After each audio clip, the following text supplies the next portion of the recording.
Hello, everybody, and welcome back to First Ring Daily, where Brad has changed things again because why not? Why not, Paul? Can we fix this thing like where I'm way over here and huge? No, tomorrow maybe. Maybe, can we not change everything every single day? Okay. Um, so you're not, well, the problem is you're not huge there. You're huge Yeah. there. Yeah. I don't know why. Well, I know why, because of the way it's cropped. I know exactly why. But the problem is the mouse is over there, and I'm over here. It's a free podcast, folks. Speaking of things that are no longer free, apparently, so I switched the mics here, and sometimes my own genius just is astounding because the Gets in other the way. mic had a very bad whine, and I tried switching USB kit. I think it's the actual mic. Long story short, about it broken. But the reason why I'm a genius here, Paul, is that I managed to drop this entire mic setup on the floor, and like all the pieces just kind of went kaploosh. And Like a Lego set. And what you can't see here, folks, unless you probably zoom in and crop this, is that this component right here, what attaches the arm to this like round shock mount looking thing, like broke like beyond repair. With the qualification of I repaired it because the attachment mechanism broke, and so what I did was I took a screw, and if you're familiar with what wall toggles are, I put a wall toggle on there, an expanding wall toggle, and it's working. That's all that matters. Was any duct tape used in the creation of this monstrosity? No. We have all mechanical fasteners. Okay. Yep. Neat. Yeah. So hopefully the people who were complaining about the whining echo, or not the whining, the echo, but there was a pretty bad whine. I can see on. I'm surprised they can hear it over us whining. No. I can see on the Voice Meter Banana, which is the audio software, that there appears to be no whine. So if there is any, just get out some cheese and enjoy it, because it's right in front of you in a glass. Chambourson. Speaking of things, yes. See, I switched these up. People are probably getting seizures now to make it more logical on my end, but I have bad muscle memory now. But anyways, so a neat little thing. I know Paul has strong feelings about this whole thing, but for any of you that were around during the Windows 8 days, you will recognize this wallpaper back here, and it says, "Shh, do not let's not leak our hard work." And just about everybody, and actually even people inside of Microsoft, because they had some silo issues at that time, which they still do, assumed that this was some sort of tracking mechanism and all that good stuff, and that it was a security feature. And as we learned today, Paul, actually, it was none of the above. Actually, it's kind of like a Sudoku-looking thing here, but they called it like a word scramble type thing. It was actually a puzzle that nobody ever solved. And today, one of the people who was behind the puzzle actually told us what it is. And so you can go look on Throughout.com and find the whole thing. Expect to be disappointed. Yeah, it says "Start Me Up" is the thing, which is from Windows 95, Start Me Up. The Windows 8 theme should have been Shut Me Down. Well, it shut down some careers, let's put it that way. Yeah, that's true, by the way, including the person who posted about this. Yeah. So for any of you who remember all this stuff, it was not a security feature. It was nothing like that. But one of the interesting things was somebody commented on that thread, and I think they still work at Microsoft. I don't know. But they were working on the kind of Kinect experience for Xbox, which was coming at that same time.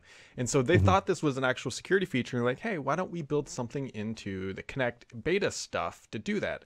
And so in the early UIs and all that stuff that were going out to the consoles, in the bottom right corner, there was an Xbox logo with a bunch of rings, and they found a way to very discreetly embed the console ID of each console in those rings. So if any of those people would have leaked it, they would have been able to determine it, but nobody leaked it from SP because nobody cared. I like that because of the siloed nature of Microsoft at the time, that another group in Microsoft assumed it was a security feature and decided to implement something similar, even though that has nothing to do with what it was. But at the end of the day, though, I guess it was effective because people would, when these builds would leak, people would strip out the wallpaper and all that kind of stuff. Because, I mean, hell, it looks like some sort of crazy thing, which the only thing we know about craziness with this is actually the people behind it who killed the start button. But, yeah.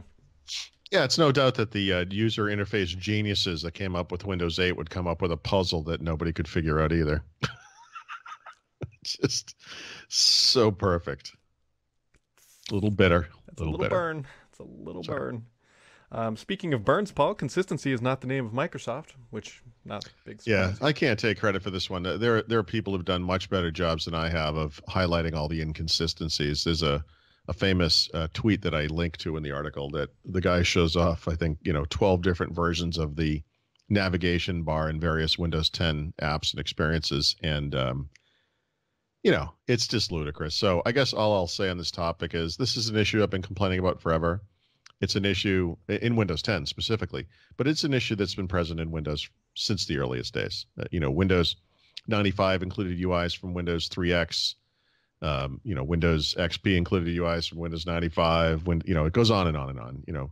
There are little vestigial remnants of actually Windows 95 in Windows 10 today, of Windows Vista with the glass UIs. It's just goofy and weird. And, I I think before the more troubling issues with Windows 10 emerged in recent years, this was maybe an even bigger deal than it is today. Today we have, things like crapware and advertising and other stuff to worry about. But, the consistency issue has just continued on and on for many years. So it's what I kind of call the finish the job thing, right? Where Microsoft has a good record of shipping software, but they don't have a good record of making sure that that software works correctly, looks consistent, is Yep. good, et cetera. And it's one of those things, again, I keep saying, I kind of wish they'd slow it down and take a step back and work on this fit and finish stuff. I think it's important. It kind of betrays to the user that there's no one really paying attention over there. There's no one, someone's asleep at the switch. Like they just don't care about this stuff. And I think this stuff is important. I can't remember if it was you or somebody else inside of the Microsoft that's told me lots of stuff over the years. But this is a hallmark of Microsoft rewards new stuff, not finishing the old stuff. That's right. The entire culture at Microsoft is built around not just shipping, but shipping new. That they're always looking for that next gold ring. Back in the day, things are done differently today, but back before the current, Windows as a service system, the way that Windows was serviced was you had the A team working on the next version of Windows, and then you had the B team servicing the current version. And no one wanted to be on the B team. It was an unglorious job that you were never going to be focused in an article anywhere or, promoted in any way because, shipping cumulative updates, shipping service packs or however we might have done those things. There was just no glory to be had there. And the entire, you want to be the A-team guy. You want to be the guy that comes up and says, look at the shiny new thing I made, and you get it into a new version of Windows and you're a hero, briefly. And it obviously persists to this day. This is just so deeply ingrained. I think there are hard things at Microsoft for them to walk away from. It's possible, with this recent de-emphasis of Windows, that part of the culture will change, but not really, right? Because now the new thing you're going to ship is not going to be in a new version of Windows. It's going to be in Azure, or it's going to be in, Andromeda maybe, or in this, Linux thing they're working on, Azure Sphere or whatever. So I think this is just a cycle of abuse that we're never going to get out of. Cycle of abuse is what Paul Thurrott calls this. And I don't think he was talking about the podcast. No, that's a different cycle of abuse. But it's no, I mean, this speaks to something. It's funny. Like a lot of this stuff goes back many years for me, and decades even. I remember having a conversation possibly 20 years ago with people where I kind of explained, I don't think you understand the relationship you have with Microsoft. You're paying them for this stuff. You get to call the shots. If things aren't the way that you want them, you need to vote with your dollars or with your opinions and feedback to change things, and, we as a user base collectively just kind of sigh and say, oh, Windows. Yep.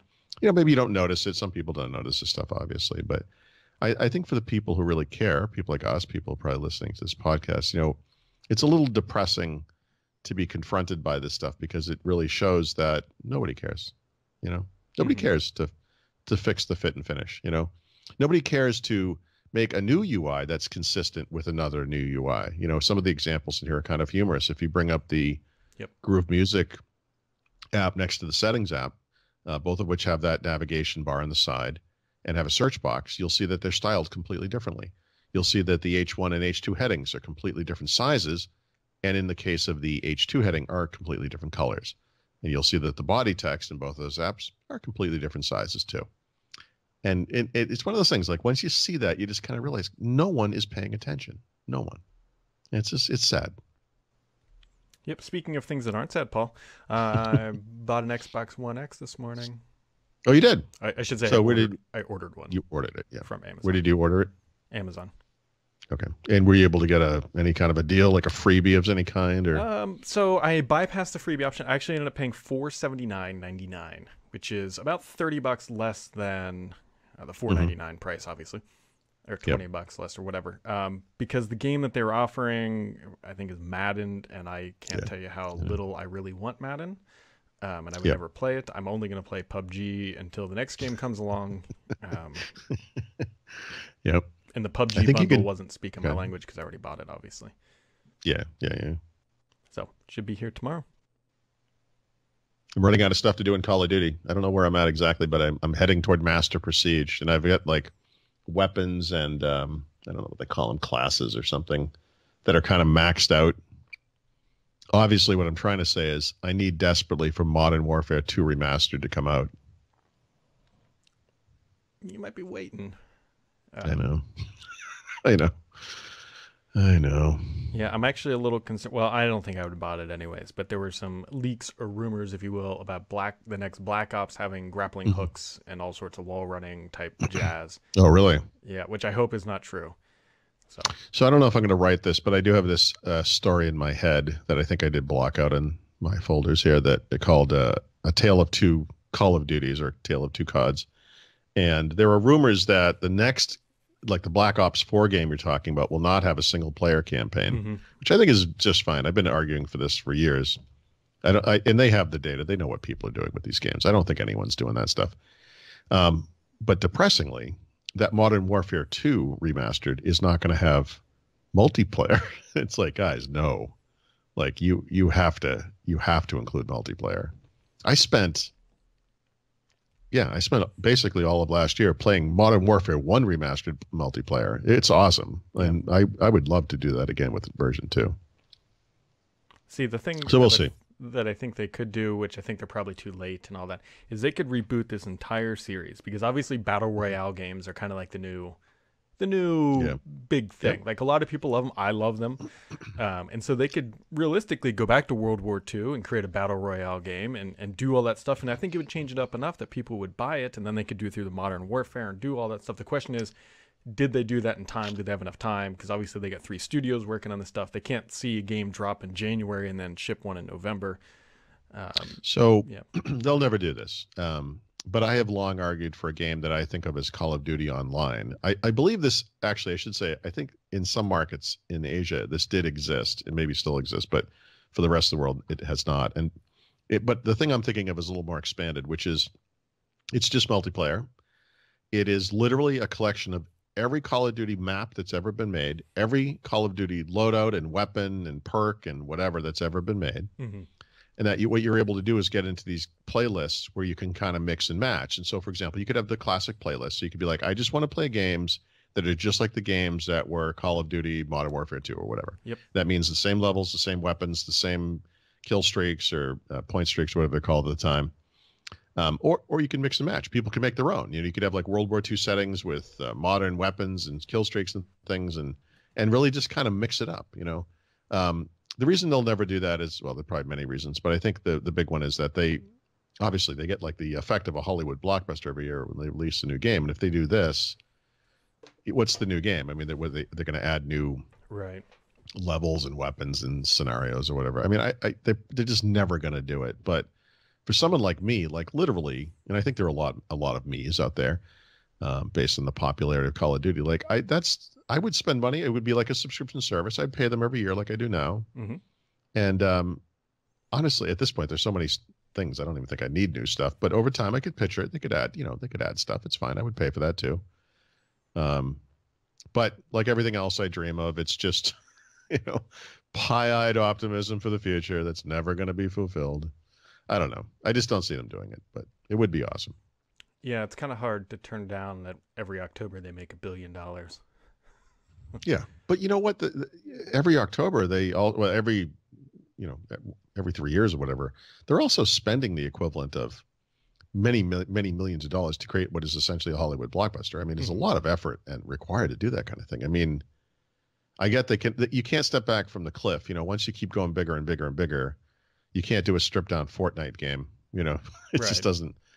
The way Call of Duty could address that market, the kind of PUBG, Fortnite, whatever, is to make that a mode.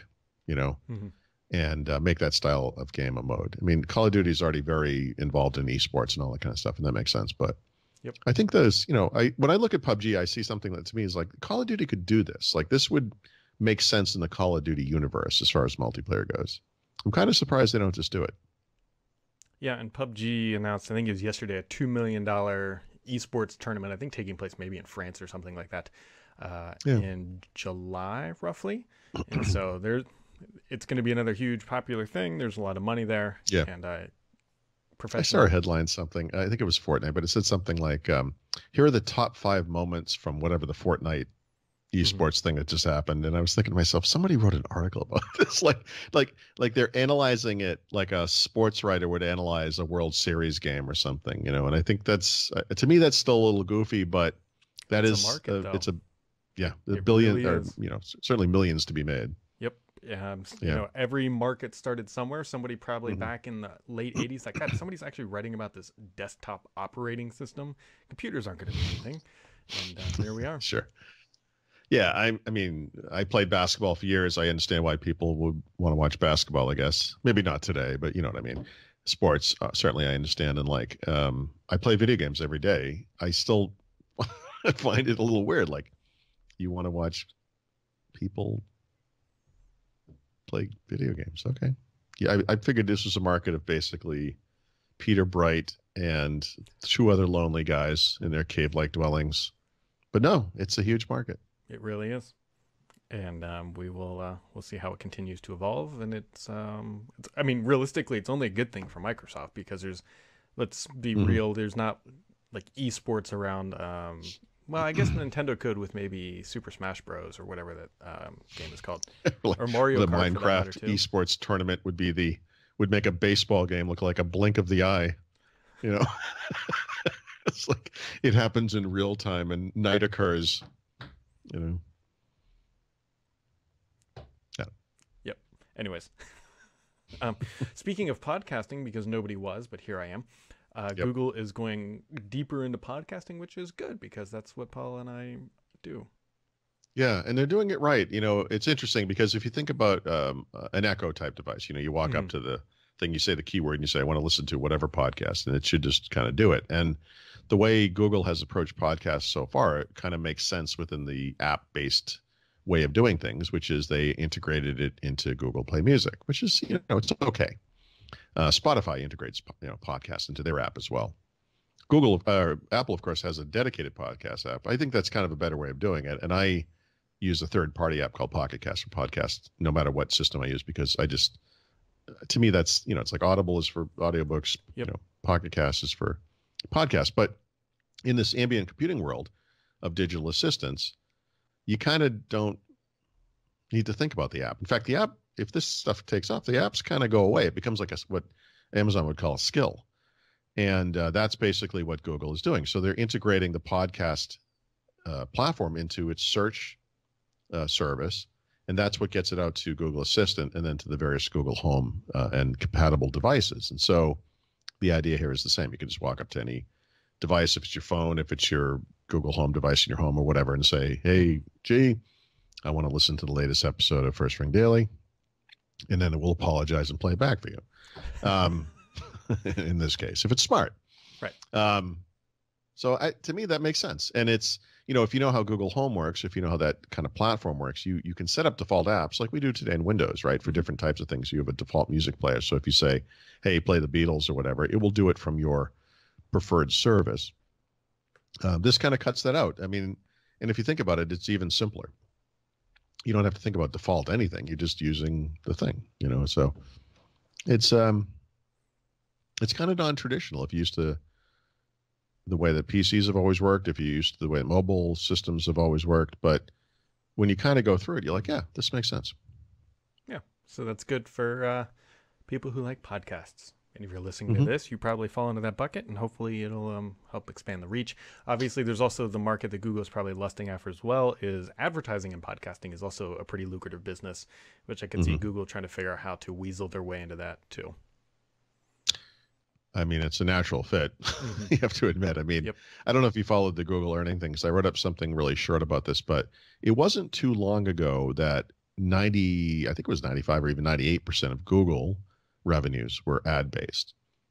As of this past quarter, I think the figure was just 86%. And what that means is that services and products that have been basically sponsored by the advertising efforts there are starting to make money. You know, not a lot. These are things that would be unsustainable otherwise. But, you know, the Pixel phones and the Nest hardware and the home hardware and all that stuff, plus the Google enterprise services like G Suite and so forth, are all kind of fall into the same bucket. So they are starting to make money, but Google is still very much reliant on advertising. And so this is a way to kind of subsidize this entire platform when you think about it, because it's not just the Google Assistant, it's like all the hardware too. And so it all plays into why it's okay for Google to lose money every year making this stuff, because they're actually making money through the advertising. And this is totally going backwards to where we were, but I forgot to mention this. So when we were talking about esports gaming, I looked this up yesterday. So Twitch, which is Amazon's online streaming platform for gaming, according to I don't want to say the name because it's owned by Amazon, but it's also a site ranking website. Twitch is larger than Bing. Just the gaming service. Yeah. The amount of traffic that Twitch streaming service does more traffic than Bing.com. Right. Where does Twitch fall in the scheme of things for those types of services? Is it number one? Oh, it's definitely number one. Yeah, by far. And then I know Google has a stake with YouTube. Microsoft obviously has Mixer. What else is there? Is there anything else? Those are the big three. And it's just about impossible to figure out how big YouTube gaming is because it's under YouTube, which you can't really, I think, parse out that traffic. But I think it's probably pretty small compared to Twitch. I don't know how. But Twitch is by far the big one. Yeah. So ballparking it here, if I remember correctly, top 50 websites on the internet. Bing is like 40-ish something, and Twitch is like mid 30s.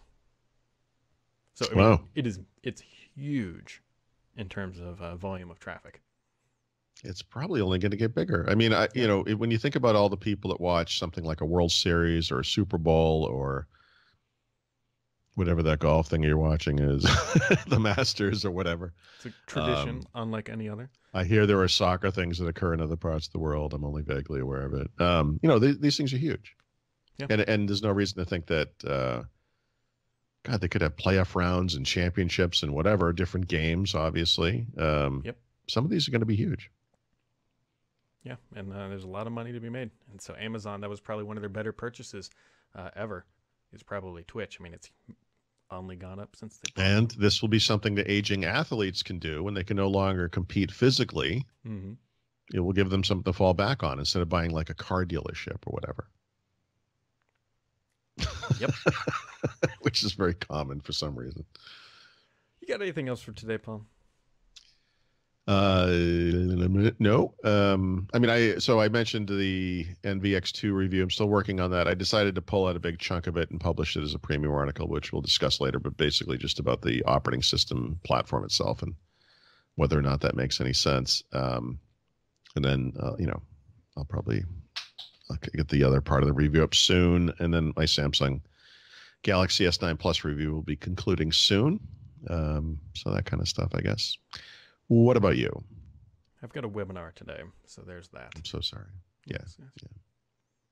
So, all right, folks. Well, that wraps it up for today. We'll be right back here tomorrow, maybe with a smaller headed Paul. Side by side, we'll fix that maybe tomorrow if we're feeling generous. And hopefully the audio is today, but good today. And we'll catch you right back here tomorrow on First Ring Daily.